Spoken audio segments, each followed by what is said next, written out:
First tonight, new numbers from the CDC say Arkansas had the only significant rise in suicide rates nationwide from 2022 to 2023. We spoke with the Arkansas Department of Health on what they say is behind the increase and how state leaders are responding. According to the CDC, Arkansas's suicide rate rose more than 12% in 1 year, from 18 deaths per 100,000 people in 2022 to over 20 in 2023. That's 626 Arkansans lost to suicide, about 80 more than the year before. This is not a thing which happened overnight. It's been a product of increasing mental health crises in the state and across the nation. Deputy Chief Medical Officer for ADH, Dr. Bala Simon, says the state's rise is a result of what he calls a trifecta: mental health challenges, a lack of access to care, and substance abuse. Almost 15% of Arkansas adults used either opioids for painkiller or abused opioids or have illicit substance use, alcohol, tobacco. He says 1 in 5 adults in Arkansas live with a mental illness, but nearly half don't receive the treatment. He says the department is working with partners like UAMS and veteran and community organizations to expand prevention efforts and promote 988 crisis resources. It takes a village, not one entity can address this. So we work through our partners. As I mentioned, we have a slew of epidemiologists who constantly, as the new data comes available, look at the trends, look at the hot spots, which part of the state is seeing increase in. Well, here's a live look at downtown Fayetteville. Chief Meteorologist Scott Covert is in the 5 News Weather Center with a first look at the week forecast. Hey, Scott.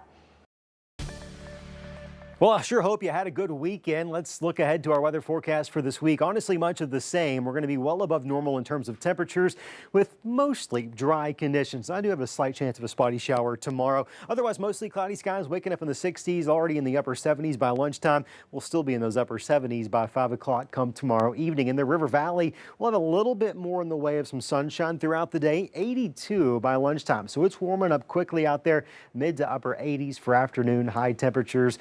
I told you about that slight chance of a spotty shower out there, right? Let's pause Futurecast here. This is going to be 6 a.m. tomorrow morning. The majority of the rain likely stays off to our west, over towards Tulsa.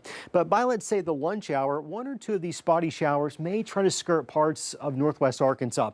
Can't entirely rule out a spotty shower in the River Valley, but it does look like tomorrow's chance of rain is most favored in the northwest part of the area. This is 2 o'clock tomorrow afternoon. We'll see a couple of those spotty showers around the area. Guess what? I'm tracking a cold front that could bring a true taste of fall and some better rain chances. We'll walk through the timing in just minutes. All right, thanks, Scott. A mix between a card trade show and a Comic Con took over Fort Smith this weekend. Fort Smith Card Con was a 2-day event that brought together collectors, gamers, and pop culture fans from across the region. Attendees browsed tables filled with Pokemon, Magic, The Gathering, One Piece, Lorcana, and many types of sports cards, including baseball and basketball. The convention also featured craft vendors with handmade art and a mini arcade packed with classic and modern games. Guest speakers included voice actor Barry Yandell and award-winning filmmaker Jason Pitt. It's a chance for people of all ages to come out and express themselves, to have fun, not have to worry about what's going on. They can just come out and have fun and play and, be the kid that's inside them. Organizers say they hope to make the convention an annual event, bringing even more fans, cards, and collectibles to Fort Smith next year. And this week, thousands of people are in Bentonville as part of this year's Lifetime Big Sugar Classic. 5 News reporter Emily Moss has more from today's first day of events. This week, bicyclists from across the country and the region are competing in Bentonville for this year's Lifetime Big Sugar Classic. It's grown immensely. This event in particular, Little Sugar, has exploded. This year we have about 1,200 riders out there today doing 3 different distances at 20K, 50K, and 100K. And then next weekend for Big Sugar, we'll almost double that number and have a little over 3,000 riders. So it's a huge event. The annual races boost tourism each fall, fueling local businesses and restaurants in northwest Arkansas. They're across the line, Fenton Warder. thousands of riders, their families, their friends come into town every year for this event. They have a great time racing, eating in our restaurants, exploring our museums and shops, and just basking in the beauty of our city. And then they go home and they tell all their friends. So this becomes an annual tradition for folks. And for these cyclists, it brings the bike community together for one last ride before the turn of seasons. It's kind of the end of the cycling season, so just bringing everybody together here. Bentonville, Bella Vista, Northwest Arkansas, this whole area has so much great trails, so many great trail systems, just great riding for both mountain bike and gravel. So it's just a fun place to be at this time of year. The leaves are starting to change. In Bentonville, covering news where you live, Emily Moss, 5 News. An investigation is underway after 4 people have died and 20 more were injured in a South Carolina bar shooting. It happened early this morning on St. Helena Island outside of Beaufort, South Carolina. When sheriff's deputies reached the scene, a large crowd could be seen and several people were found with gunshot wounds. The identities of the victims have not been released at this time. And new details following a terrifying helicopter crash at Huntington Beach, south of Los Angeles. It happened Saturday, the chopper suddenly spinning out of control and falling from the sky. Andreas Gutierrez has the latest details.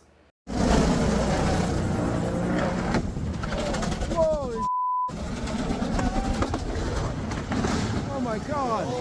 Beachgoers could do nothing but watch as this Bell 222 helicopter spun out of control Saturday afternoon. It slammed into palm trees in front of a hotel here in Huntington Beach. I hear this odd sound that didn't sound right. I look down and I see the helicopter spiraling out of control. Whoa. As it was spinning, a piece of what appears to be part of the tail broke away. Oh no, no, no, no, no! Oh my God, oh my God! Oh my God! The palm trees prevented a direct collision between the helicopter and a pedestrian bridge connecting the hotel and the Pacific Coast Highway. I thought that thing was going to land. I didn't even have a chance to look up. I was dodging to the parking lot. FAA records show the helicopter is registered to Eric Nixon. His social media shows him performing daring stunt flights. First responders and onlookers pulled Nixon and his passenger from the cockpit. Wow. 3 pedestrians were also injured. Tonight they're still hospitalized, but their conditions are unknown. Andres Gutierrez, CBS News. There's no end in sight over the standoff over funding the federal government, and the impact is spreading. From flight delays to missed paychecks, federal workers are feeling the squeeze. Across the country, the government is shutdown is hitting home. In Washington, furloughed federal workers are turning to food pantries for help. In California, the state with the largest number of federal employees, food banks are bracing for a surge in demand. More than 4,000 federal workers received termination notices last week as lawmakers remain deadlocked. On Capitol Hill, both sides continue to trade blame over the stalled funding deal. On CBS's Face the Nation, Vice President J.D. Vance explained why the president has not called on his party's lawmakers to hammer out a deal. Democrats are pushing for health care subsidies and the reversal of recent Medicaid cuts. Of course, we want to lower insurance premiums, but you don't come into the Oval Office and say, unless you, the President of the United States, give us everything that I want, I'm going to shut down the government. Senators are expected to vote again on Tuesday on a measure to reopen the government. The House remains in recess with no date set to return.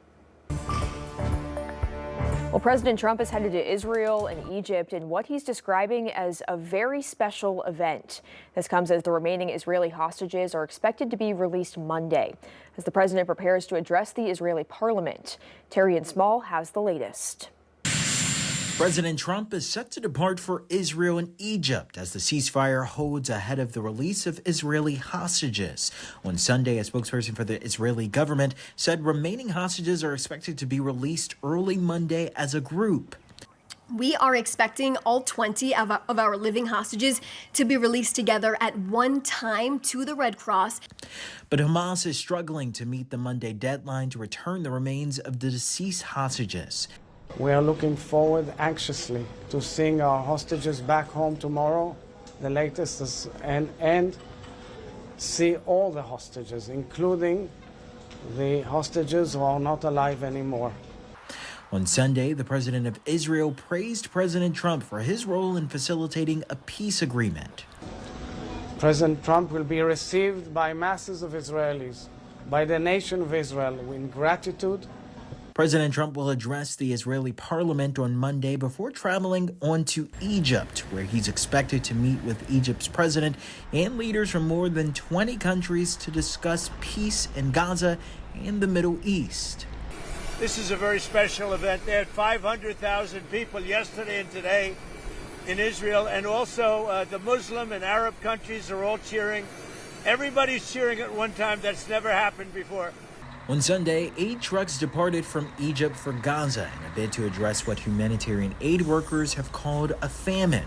And thousands of Gaza residents who fled their homes to safer areas during the conflict returned to their homes, many of which have been reduced to rubble. Torian Small, CBS News, Washington. Hamas is expected to begin releasing Israeli hostages held in Gaza on Monday morning. Israeli officials say 48 hostages are still in Gaza, including 20 who are believed to be alive.